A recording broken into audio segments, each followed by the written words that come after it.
conscientização da segurança. Cumprimentamos a todos os presentes, senhores professores que fazem parte da mesa diretora, professora Maria Júlia palestrante, colegas servidores e demais convidados.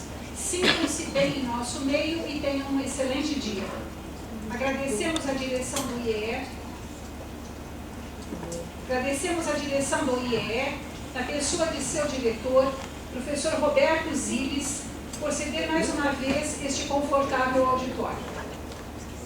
A CIPAD conjunta já se realiza por 18 anos, existindo um compromisso sério da CIPAS, Comissão Interna de Prevenção de Acidentes, de cada uma das unidades envolvidas ou órgãos da Universidade de São Paulo, que se reúnem no decorrer do ano sem medir esforços, a fim de nos apresentar, nesta semana especial, palestras motivacionais de engajamento, educativas e de excelente qualidade. Vamos agora conhecer as 17 unidades ou órgãos da universidade que participam desse grande projeto.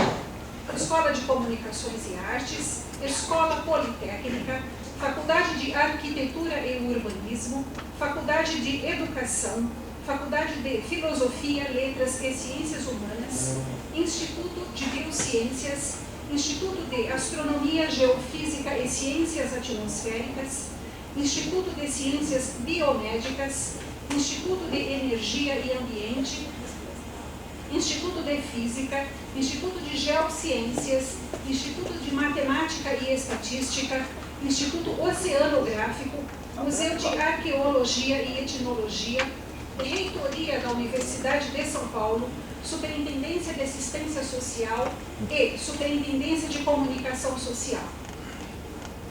Temos algumas informações importantes. Deixe o seu celular desligado para usufruir melhor de todos os momentos que se seguirão. Todos os dias teremos sorteio de bons brindes. Lembre-se de trazer também o seu crachá, muito importante para concorrer aos citados brindes, e também traga a sua caneca. O planeta agradece. Gostaríamos de agradecer a Dindim Fácil, correspondente dos bancos Daicoval e Banco Olé.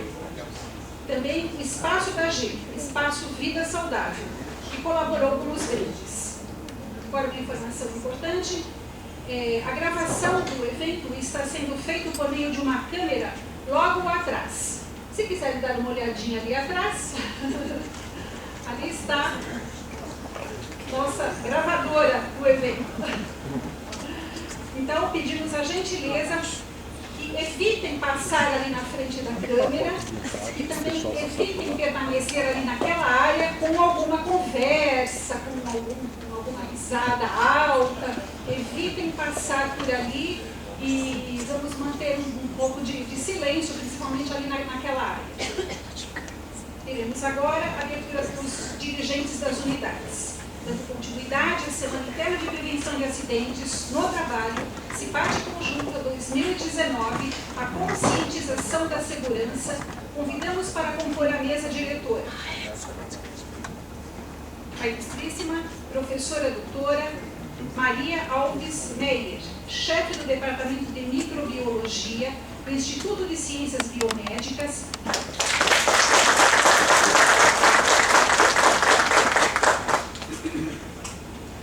convidamos também o senhor Cleberson Henrique de Moura, presidente da CIPA, do Museu de Arqueologia e Etnologia, representando o seu diretor, professor doutor Paulo de Blasses.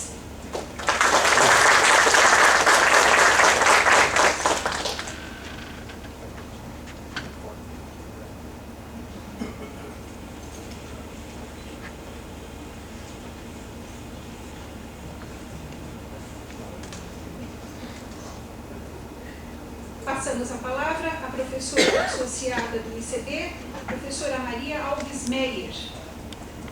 Bom dia, o meu nome é Márcia Maia, eu sou chefe do Departamento de Microbiologia do ICB e esse momento é um momento extremamente importante porque a USP como um todo precisa se adequar a uma série de normas, de segurança, segurança do trabalho, segurança para todos nós, funcionários, docentes, alunos. E no momento de crise, que isso envolve gastos, isso exige uma atitude por parte de todos nós. No caso do ICB, particularmente, nós trabalhamos com agentes patogênicos, nós temos laboratórios nível 2 e 3, nós trabalhamos com substâncias mutagênicas, agentes tóxicos, carcinogênicos. Então, no caso particular dessas unidades, a atividade da CIPA, ela se faz mais presente e mais necessária. Então, por isso eu parabenizo a todos vocês, aos organizadores desse evento, a nossa comissão aqui, representada pela presença da Raquel, presidente da CIPA, do ICB, de que esse evento, a gente espera que esse evento seja muito frutífero e que realmente vocês possam cada vez mais colaborar com a universidade, de maneira que todos nós tenhamos um ambiente de trabalho melhor, um ambiente mais seguro. Obrigada.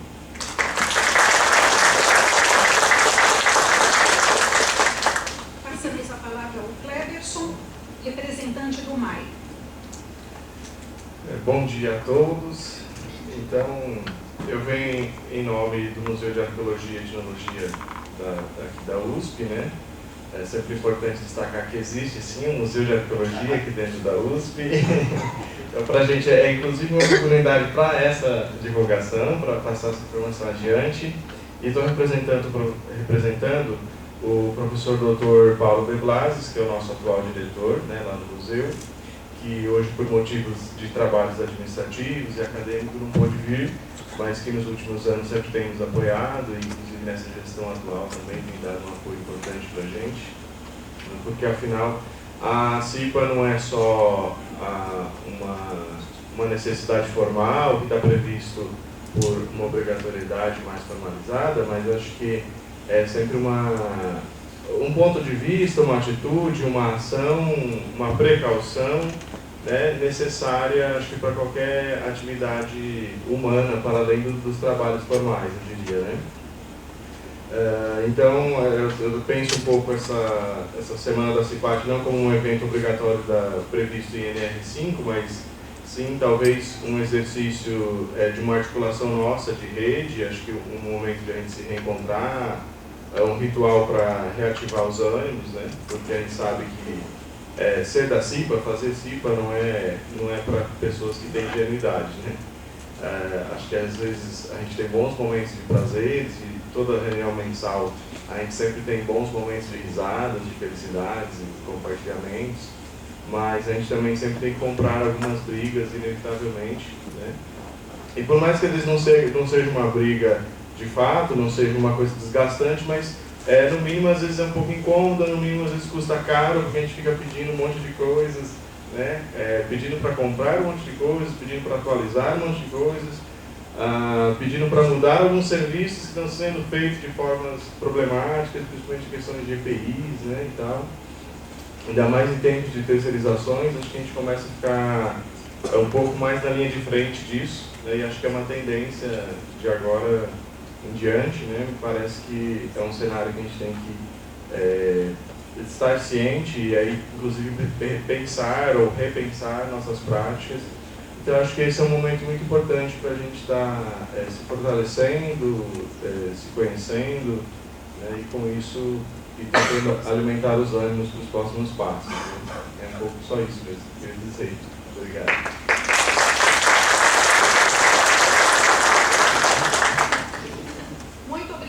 Professora Márcia, Xará, e também a você, Cleverson, pela participação. Se puderem tomar assento aqui junto à plateia, por gentileza, agradecemos. Muito obrigada pela presença.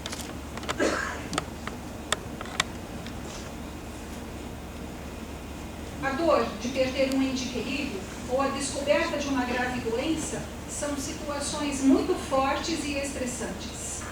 A vontade de se isolar ou de sumir é muito grande, mas a necessidade da conversa e de saber que existem pessoas que se importam e nos apoiam são fundamentais. Professora Maria Júlia Kovacs, psicóloga, com especialização em estudos sobre a morte, falará sobre a importância do círculo social nesses momentos. A importância de saber quando falar e quando se calar. A professora Maria Júlia fez graduação em Psicologia na PUC de São Paulo, mestrado e doutorado em Psicologia Escolar e do Desenvolvimento Humano pela USP. Atualmente é professora livre docente do Instituto de Psicologia da USP. Os temas de estudo e pesquisa da querida professora são morte, luto, bioética, formação de profissionais de saúde e educação.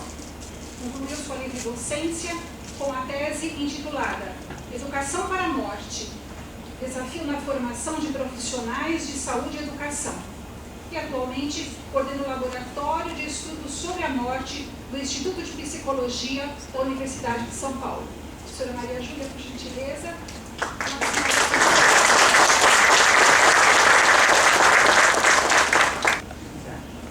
Bom dia a todos. É um grande prazer estar aqui. É a segunda vez que eu participo da CIPAD conjunta aqui, nesse auditório. Quero parabenizar as unidades que compõem esse grupo. E triste porque a psicologia não faz parte. Vamos ver se para o ano que vem a psicologia pode participar desse esforço conjunto. Também lembrar que hoje é o dia de prevenção do suicídio, tem vários eventos acontecendo, que isso inclusive eu saio correndo daqui. É uma pena porque os eventos acabam se sobrepondo, mas eu espero poder passar algumas das questões que podem ser importantes para vocês. E vocês têm aí um e-mail, não sei se dá para enxergar, lá em cima, né? E aí vocês podem entrar em contato comigo para qualquer dúvida e tal. Eu sou uma professora aposentada, mas ativa ainda. Não sou mais coordenadora do laboratório, mas sim membro fundador e participante.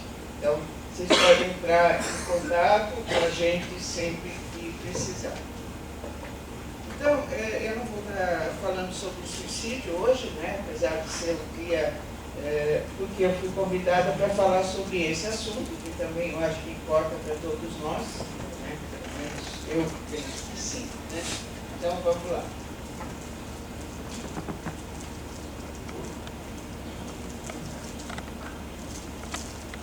Fica. Você falou dos não são.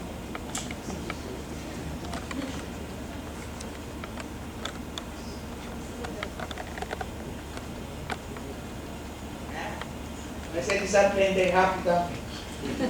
Olha, para a gente falar sobre morte, acho que é importante a gente sempre pensar que tem vários modos de lidar com a questão da morte, né? Uma, que esse autor aqui, que é um historiador e tem livros sobre o tema, O Homem Diante da Morte, a Morte no Ocidente, ele fala de uma morte familiar, uma morte que é conhecida, a morte que é em decorrência das doenças, a morte que é em decorrência das guerras, que infelizmente a gente teve, né? E que, de alguma forma, estrutura a nossa vida. Então, esse é um modo de olhar para a morte como um elemento que faz parte da vida e que nos proporciona aprendizagens e tal. Mas, no final do século XIX, século XX, agora século XXI, se instala uma nova perspectiva, não é uma nova, mas é uma perspectiva de você imaginar que a morte não faz parte da vida. A ideia é que a gente deve combater a morte. Então, a ideia é que ela é um fracasso, uma frustração, um erro, é vergonhosa e deve ser escondida. Melhor não falar sobre o assunto, poupar as crianças e os idosos e todo mundo. E isso implica também na questão tecnológica da medicina, que hoje nós temos nos hospitais, nas unidades de terapia intensiva, e que contrasta um pouco com a ideia de que a morte faz parte da vida, né? E a ideia da morte escancarada, uma morte violenta, dos acidentes, do suicídio, que é o tema desse mês, né? E cria uma situação bastante complicada e para a qual às vezes a gente não tem antídoto. Por exemplo, a morte da violência nas ruas, que nós conhecemos bem na nossa cidade, a gente não tem muito como se proteger, né? Algumas coisas, talvez não andar com bolsa, não sei o que e tal, mas a gente sabe que é uma circunstância difícil, né? Agora, a morte faz parte da vida da gente desde o nascimento. A morte, perda de pessoas ou de bichos de estimação, né, que a gente chama de morte concreta, mas tem mortes simbólicas também. E a gente chama de simbólica porque não tem uma morte concreta acontecendo, mas ela tem uma semelhança com a situação de morte concreta. Separações, talvez alguns de vocês já viveram, né? Mudanças na vida, todos nós vivemos, né? Desde crianças até o dia de hoje, então desde saída da escola, perda de emprego, perda da pátria, são várias situações que estão presentes e a questão do adoecimento. Talvez a gente vai enfocar um pouco mais. Todas essas circunstâncias fazem parte da vida. Imagino que todos vocês já passaram por alguma delas ou não. Tem alguém que não passou ainda, que é novato nessa situação? Não. Desde crianças, algumas delas já fazem parte e elas são processos de aprendizagem. Então, falando agora um pouco mais da questão da doença. A doença é uma crise, né? E ela faz parte do existir humano, que também todos vocês, de alguma maneira, já passaram por doenças, e tem algumas doenças que a gente chama de doenças que ameaçam a continuidade da vida. A gente não usa mais incuráveis, porque uma boa parte das doenças que nós temos, vamos falar bastante sobre elas a partir de uma certa idade, né? Elas são incuráveis, mas elas ameaçam a vida mais a longo prazo, né? Tipo, pressão alta, obesidade, algumas delas. Mas tem algumas que entram numa categoria que chama ameaçam a vida, embora nem sempre ameacem de fato. Por exemplo, câncer. Câncer hoje é uma doença que ela tem, em alguns casos, cura, em outros casos ela tem remissão de sintomas e tal, mas ela cai então nessa categoria porque ela traz a possibilidade ou o espectro da morte. Então eu vou usar o câncer como um exemplo. Então quais que são os medos? Né? E vejam, medo é um sentimento no qual a gente, ele nem sempre é baseado no fato real, mas sim em situações que a gente imagina e tal. Então, usando o câncer como exemplo, grande medo de dor e mutilação, porque muitas pessoas terão essa circunstância. Medo da dependência, que você perdeu o controle da sua vida, de sentir-se como sobrecarga. Né? Então, muitos doentes sentem isso, e isso agrega sofrimento à sua situação. Medo do futuro, medo de não ver os filhos e netos crescerem, medo da morte. Então, vai dizer, bom, mas todos nós vamos morrer um dia. Então, uma pessoa que tem uma doença que ameaça a vida está dentro dessa circunstância. Mas é diferente de vocês que estão assistindo uma palestra e tal, de uma pessoa que está internada em tratamento e tal. Então, o medo da morte, nesses casos, pode se configurar como maior do que para nós em geral. Né? O medo de alienação, não estar mais, de aniquilação, e vejam só, de esquecimento. Pessoas que acham que depois que elas vão morrer, elas serão esquecidas. Talvez alguns de nós sim, mas a gente sempre fantasia que não. As pessoas vão ter boas lembranças e memória de nós. Desinvestimento de familiares e equipe de saúde. Atenção, não é uma palestra de economia, mas é de economia psíquica. Né? Então, essa ideia de desinvestimento é o seguinte: a gente investe nas pessoas com amor, com expectativas e tal, mas tem certos momentos da vida e certas pessoas que deixam de ser investidas, ou seja, elas são esquecidas. Ninguém mais visita, ninguém mais fala com elas. Muitas pessoas doentes se ressentem muito disso, né? De uma vida sem sentido. O sentido é básico para o nosso existir humano. Quando a vida perde o sentido, a morte acena como possibilidade. Essa é um dos possíveis fatores também para o suicídio. Né? Quando a gente diz, bom, não vale mais a pena continuar vivo, é muito difícil. E vários outros medos podem estar presentes. Agora eu vou falar sobre um conceito que eu queria saber quantos da plateia já ouviram falar de distanásia. Por quê? Quantos de vocês ouviram falar sobre eutanásia? Veja só. Então, a minha pesquisa aqui já vai para algumas, mas não tem os dados compilados ainda, mas é muito interessante. Nós não sabemos o que é distanásia, mas ela acontece muito mais frequentemente do que a gente imagina. Claro, talvez em circunstâncias de instituições particulares, mas também em instituições públicas, que é o prolongamento do processo de morrer. Um exemplo bem típico disso é a figura que você tem de lado, uma pessoa numa unidade de terapia intensiva, que é uma unidade de vida, não é uma unidade de morte. Ou seja, devem ser colocados em unidades de terapia intensiva pessoas que têm alguma possibilidade de recuperação ou melhora, e não idosos com doenças crônicas, irreversíveis, câncer em estágio avançado, com metástases, pessoas com demência ou outros quadros sem possibilidade de recuperação.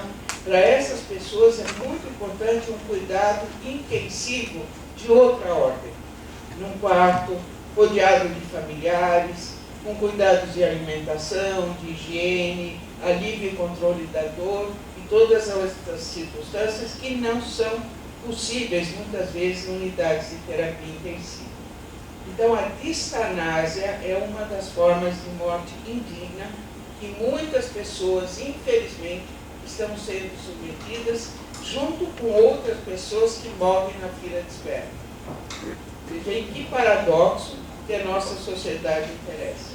Então, mortes indignas são mortes prolongadas, mortes com dor e outros sintomas incapacitantes, porque se procura fazer tratamentos que modificam a doença quando eles já não são mais úteis. Então, quimioterapias de última geração para um paciente que tem doença metastática, estágio avançado, que muitas vezes sofrem de dor, de náusea, de mal-estar e morrem dessa maneira. Então, o UTI não é lugar de morte, o UTI é lugar de vida. Então, com dor, com sintomas incapacitantes, uma outra forma de morte indigna bastante presente, são pacientes que não recebem medicação adequada para a sua dor, porque se acredita que vão ficar viciados. Um exemplo disso é a morfina, que é administrada em muitos casos nos últimos dias de vida, porque se acredita que a morfina vai matar a pessoa. A morfina não mata, a morfina mata a dor, não a pessoa. A dor mata a pessoa em poucos dias. Uma pessoa com dor intensa, e aí eu convido a plateia a pensar na pior dor que vocês já tiveram, de 0 a 10. Pode ser dor de canal, dor de parto, dor renal, dor da topada do dedinho na cama. Imaginem essa dor, e esta terá para vocês o valor 10. Imaginem essa dor todos os dias, todas as horas, de segunda, domingo, Natal, Carnaval, né? Em todos os momentos. Imagine quanto tempo vocês aguentariam com essa dor. Infelizmente, no mundo inteiro, inclusive no Brasil, muita gente morre assim, com esta dor, o tempo todo. Porque existe falta de conhecimento sobre tratamentos adequados. Uma morte solitária, muitas vezes, porque os horários de visita são restritos, em companhia de tubos, monitores, fluidos e tal, não é uma morte. Gente, esse é o meu ponto de vista. Se vocês forem contra, tem todo o direito de ser. Tá? Eu quero convencer, mas pelo não muito. Né? Cada um sabe o que vai ser importante, né? E é bom que a gente comece a pensar logo, porque a vida passa rápido. Nós já estamos em setembro, daqui a pouco já vem Papai Noel de novo, né? E o tempo passa com essa rapidez. Então, uma preocupação para os tempos atuais, e essa é uma imagem que existe mesmo. Prolongamento, e hoje os que militam em relação a esse tema consideram como tortura, né? Você submeter uma pessoa a um tratamento, às vezes a pessoa pede, não quero ir para a UTI, eu não quero ser entubado, e é colocado assim mesmo a requeria. Com desrespeito à autonomia, com tema pouco discutido, então a gente está realmente trabalhando bastante em relação a isso, presente em centros de alta tecnologia. Né? O que seria então uma morte digna? De novo, eu estou trazendo só alguns pontos para reflexão, porque é um tema subjetivo. Né? A subjetividade na psicologia é muito importante, porque ela nos garante a singularidade de cada um de vocês. Nós não somos uma massa semelhante, uniforme, homogênea. Nós temos pensamentos, desejos, vontades, sentimentos, mas seria um término de vida com respeito a crenças e valores. Então, aquilo que achamos importante, se somos religiosos, a religião, a espiritualidade, se não somos, outras maneiras de manter a nossa dignidade, o respeito ao nosso corpo, o respeito às nossas ideias e tal, é muito importante que aconteça no final da vida. Volta a bater na terra, sem dor, os sintomas incapacitantes. Além da dor, nós temos vários tipos de sintomas que envolvem o corpo, como fadiga, como dificuldades respiratórias, como vários outros problemas que podem ser cuidados e devem ser cuidados no final da vida. Vou falar um pouco sobre cuidados paliativos no final, mas são cuidados para doenças que ameaçam a vida, cuidados que envolvem a qualidade de vida. Nós temos hoje pacientes em cuidados paliativos, ou seja, que não tem mais tratamento modificador da doença, e sim cuidados aos seus sintomas na esfera física, psicológica, social, espiritual, que vivem anos. Então, é muito importante a gente levar em conta essas condições. Então, ter a presença da família, né, quando isso é importante, quando tem família, ou de amigos, ou de colegas, né, muito importantes, no ambiente aconchegante. Então, um ambiente aconchegante que seja o mais semelhante possível, mesmo que seja no hospital, um quarto, né, com janela, com a possibilidade então, a arquitetura hospitalar hoje é uma questão muito importante, né, e com rituais de despedida, porque a morte é um processo de separação diferente da separação entre vivos, que pode às vezes até ser pior, né? Alguém já passou aí pelo processo, né? Mas a separação por morte ela é definitiva no sentido que a gente não vai ter mais a presença. Bom, o que é o luto? Alguém que nunca passou pelo processo de luto, todos já passaram, né? Todos já ou perderam alguém significativo, ou já se separaram, ou saíram de um ambiente familiar para um ambiente desconhecido, já perderam um bicho de estimação. Então, todas essas circunstâncias implicam no processo de luto, que é um processo de elaboração de perdas. É doença? Não, professora, não é doença. O luto faz parte da vida, mas a pessoa parece que está doente, né? Porque fica desequilibrada, porque os sintomas, os sentimentos ficam desorganizados, falta vontade de fazer as coisas, mas isso faz parte de um processo natural que se chama luto. Mas ele precisa de cuidados. Faz parte da vida desde a infância, sim. Porque a criança perde, eventualmente, o bichinho de estimação, pode perder pessoas da família, pode perder amiguinhos, né? Então, são várias circunstâncias de vida que estão presentes na vida de crianças. É universal, então é uma questão humana, os seres humanos passam pelo processo de luto, podem não querer fazer e tal, mas é um processo que é natural ao se viver uma perda, mas ao mesmo tempo é singular. Ou seja, cada um de nós tem a sua maneira de viver o processo. E isso é muito importante que seja respeitado. não é doença, não é doença. Parece um mantra, né? Mas é uma crise. O que são crises? São situações que desestruturam a vida. Então, quando a gente perde alguém ou uma situação especial nas nossas vidas, é um processo de crise. Tá? Necessita de cuidados. Tem os cuidados que todos nós podemos fazer. Todo mundo que está aqui na plateia, e sendo humano, tem possibilidade de cuidar, de acolher, de estar próximo, de conversar. E tem ajuda especializada aí, que é ajuda ministrada pelos profissionais de saúde mental. Né? Mas não todo mundo precisa. Às vezes um bom amigo, um familiar próximo pode ajudar muito. E assim, mais ouvindo do que falando, pelo amor de Deus. Muito importante a gente ouvir o que a pessoa precisa, acolher nas necessidades dela, se a gente pode. Às vezes é fazer uma compra no supermercado, é cuidar das crianças, é dar um copo d'água. Enfim, tem várias possibilidades de acolher o mal-estar de uma pessoa. É um processo de aprendizagem e não termina nunca. Mas isso quer dizer que eu vou ficar chorando pelos cantos a vida inteira? Não. Mas vai ter dias que eu vou querer chorar pelos cantos. Vai ter um dia que eu não quero falar do assunto. Tem dias que eu preciso da proximidade de alguém. Tem dias que são mais presentes. Né? Dia das mães, dia dos pais, dia das crianças, Natal, é uma data muito sensível, Ano Novo. Né? Então são datas que nos remetem a lembranças, a gente pode ficar mais nostálgico, com mais saudade. E também as datas que são da família. Né? Data de aniversário da pessoa, data de morte da pessoa, o meu aniversário, enfim, são circunstâncias em que as pessoas queridas ficam mais próximas de nós.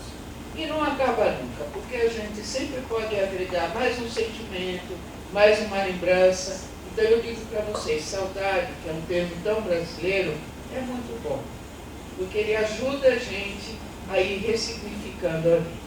Né?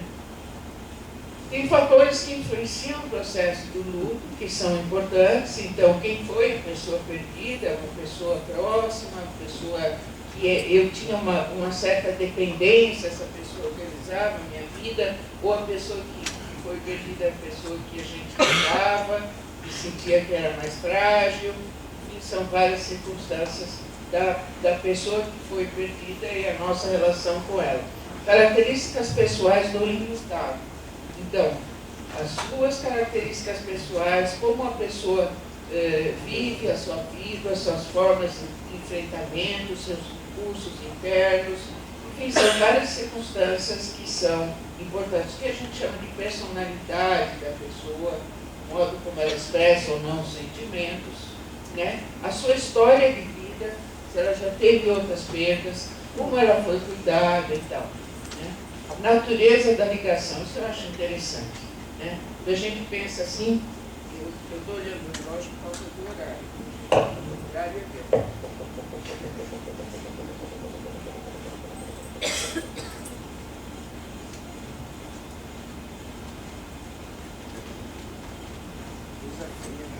O palestrante convidado com tanto carinho olhando o relógio na hora de ir embora, mas infelizmente a vida é assim. Natureza da ligação, né? Se a gente pensa que as relações são só amorosas, não. Elas têm vários sentimentos misturados. O contrário do amor não é o ódio, é a indiferença. Tá? Então a gente tem uma pitadinha de raiva, tem uma pitadinha de ciúme, tem muito amor, tem todas as coisas misturadas. Se a ligação for muito complicada, o luto também talvez seja complicado, porque a gente tem que organizar todos esses sentimentos que ficam completamente bagunçados na situação de perda. Né?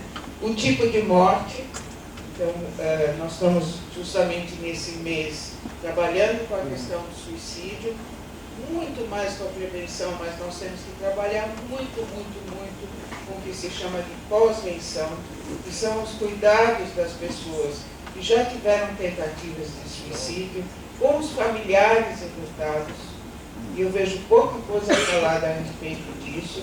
Então, o luto por suicídio é um luto muito doloroso, difícil, né? Porque além de se perder a pessoa, a questão da morte, tem muitos sentimentos vinculados a essa perda, de confusão, de não ter explicação, de ser uma situação extremamente difícil.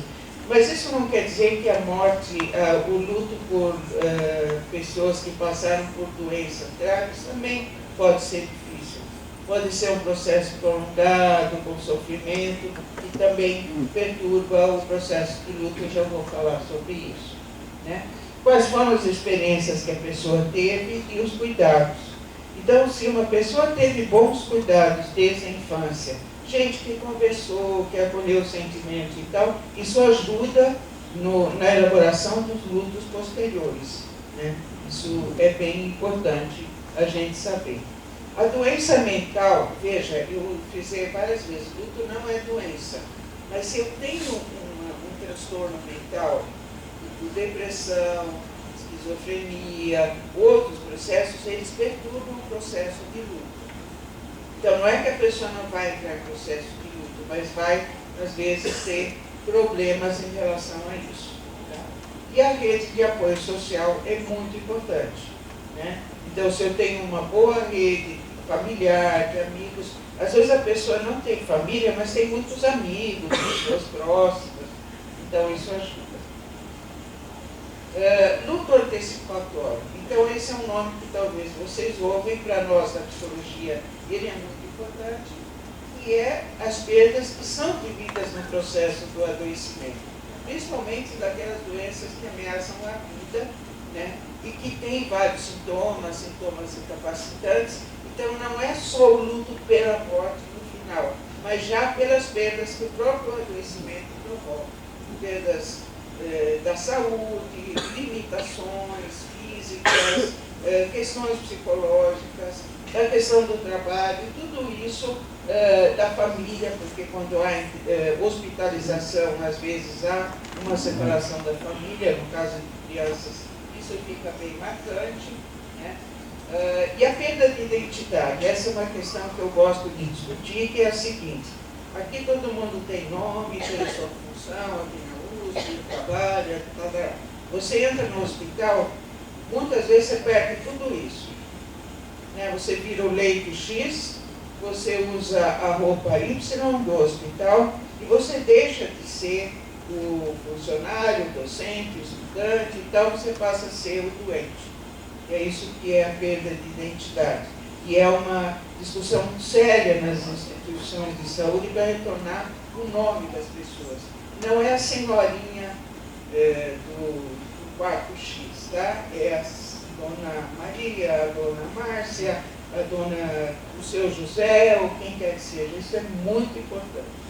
Eu brinco com os meus alunos, se alguém falar em senhorinha, até porque eu já estou bastante sensível a essa questão, já está sumariamente reprovado no curso. Então eles ficam assustadíssimos. Não tem mais essa questão. Familiares também vivem processos de perda no adoecimento. Então não é só na situação de morte. Porque muitas vezes a pessoa não está mais em casa, não faz as tarefas, não tem as atividades de lazer, o relacionamento sexual pode ficar perturbado, a depender da doença. Todas essas são perdas e experiências importantes de vida e podem ser trabalhadas o tempo todo. Não é só a aproximação da morte, mas a aproximação da morte também é uma questão importante. E a gente vai construindo significados e novas formas de relacionamento, né? Então, é um fator muito importante com as famílias, às vezes é presenciar o sofrimento e sentir que não pode fazer nada. Então, é muito importante a família ser cuidada o tempo todo, né? Principalmente o cuidador principal, que é aquele que está lá, né? Que propicia internação, que fica lá o tempo todo e tal, e muitas vezes acaba esquecendo da própria vida. E o resultado disso é que muitas vezes adoece. E aí complica a situação toda do cuidado. E também perturba o luto posterior. porque muitas vezes a pessoa dedica a sua vida, abdica de todas as suas coisas, né, para cuidar da pessoa. Quando ela morre, fica um vazio, né? Então, a gente deve cuidar das famílias pequenas, né, com estrutura frágil de personalidade, porque tem pessoas que já têm dificuldades, são frágeis e tal, e numa situação de crise fica mais difícil. Uma relação ambivalente com o paciente, já que as relações são ambivalentes, então, uma situação bastante frequente é, por exemplo, cuidar de um familiar com o qual se tem problemas muito sérios, e que houve situações de abuso, de briga, de dificuldades, e agora tem que cuidar, né? E às vezes é muito difícil isso. E múltiplos estresses, né? Que acontece com todos nós, problemas financeiros, problemas do trabalho, com outros filhos, não sei o que se somam ao estresse dos cuidados. Então, aqui já falei, né? Lidar com... muitas vezes o familiar tem que lidar com a própria morte, dificuldade de contato, então tem gente que não suporta ir para o hospital, é muito difícil, tudo isso tem que ser trabalhado, né? E tem aí uma questão que para nós, da saúde mental, é muito importante considerar uma coisa que a gente chama autorizar o luto. Porque assim, lembram-se do primeiro slide, morte interdita, não pode falar sobre morte porque causa sofrimento, a morte é vista como fracasso e tal, e você tem um doente que está com uma doença avançada, né, que quer conversar sobre isso, e as pessoas dizem, não, a gente não pode falar sobre isso, o paciente vai deprimir e tal, e aí o paciente se sente sozinho, não tem o que conversar, e o familiar ou o amigo que está cuidando a mesma coisa. Então, falar sobre a aproximação da morte não significa matar o paciente. Então, falar sobre morte quer dizer falar sobre uma circunstância que está ali presente. Pode ser que leve meses, anos, né? Mas nós já falamos de vários processos de perda que acontecem com o adoecimento. E essa ideia de família, paciente oculto, que história é essa, né? Então vamos pensar o seguinte, muitos familiares falam, não precisa, comigo está tudo bem, por favor, só cuidados ao paciente, eu me viro e tal.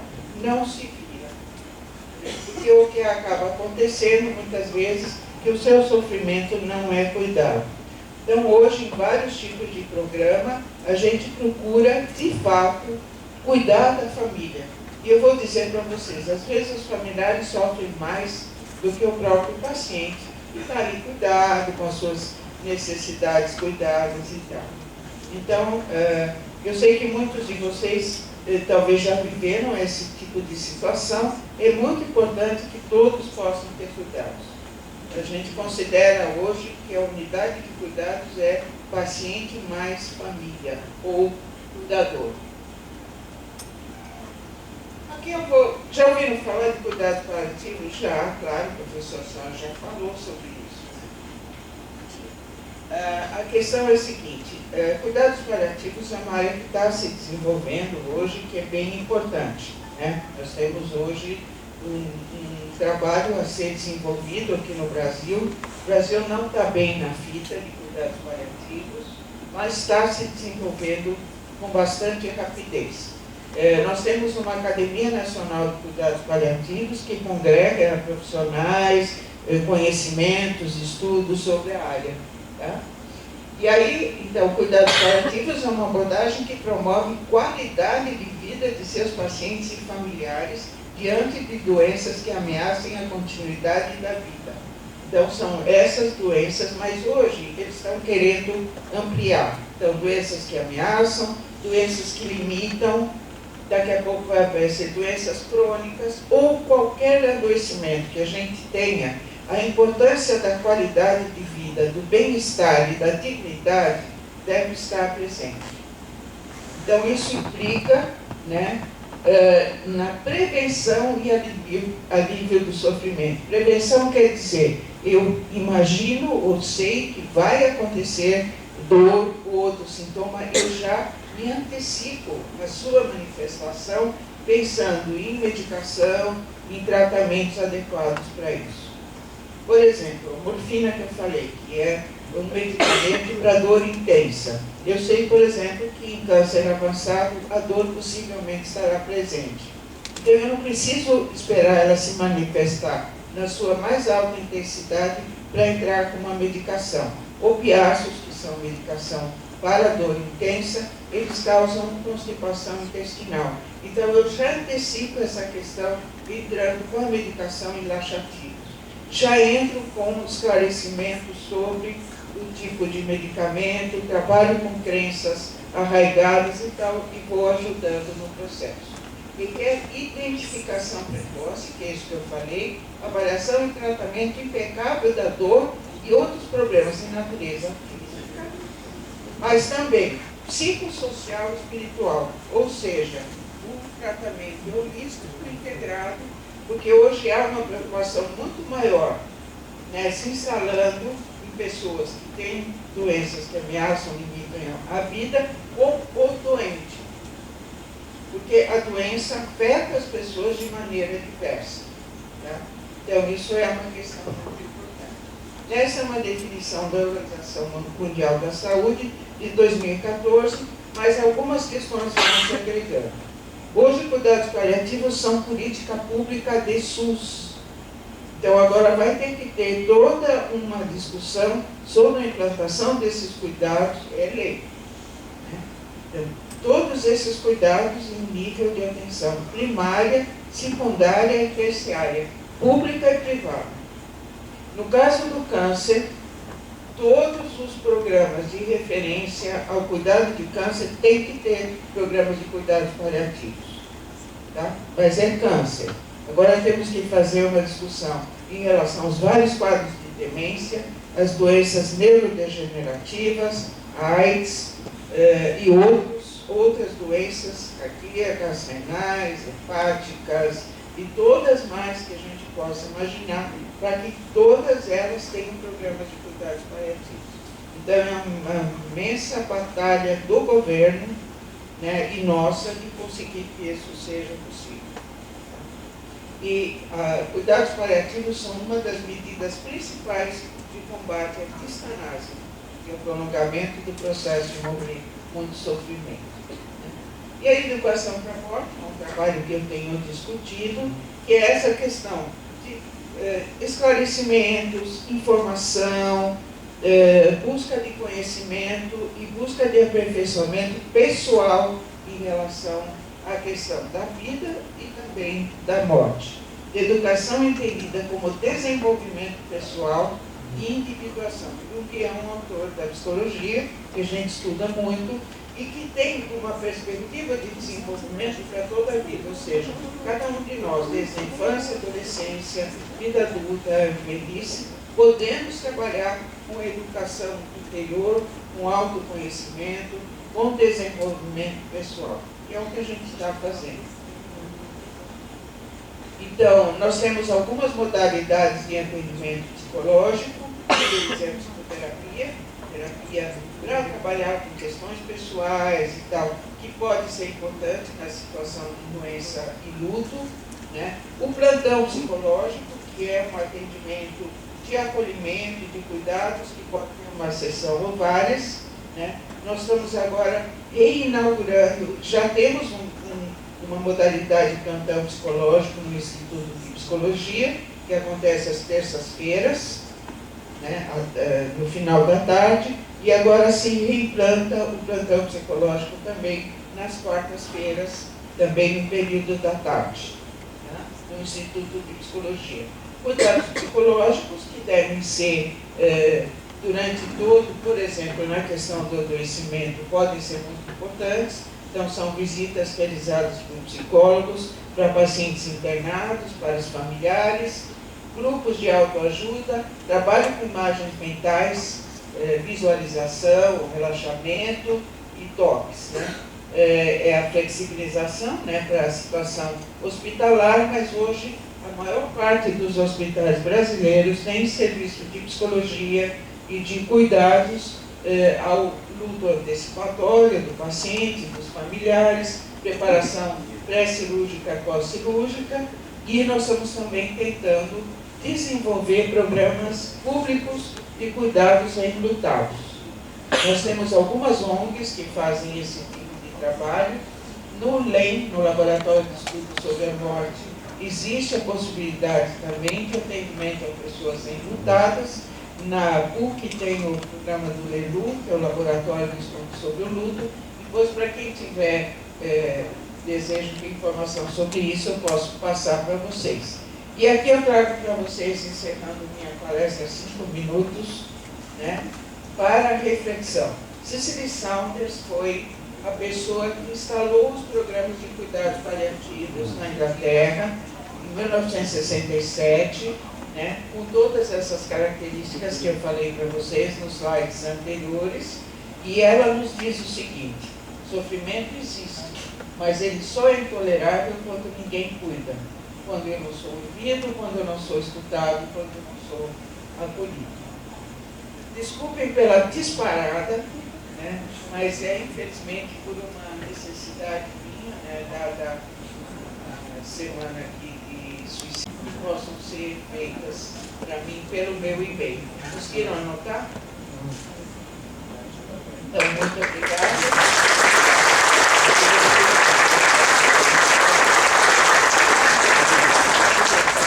Muito obrigada por ter vindo aqui.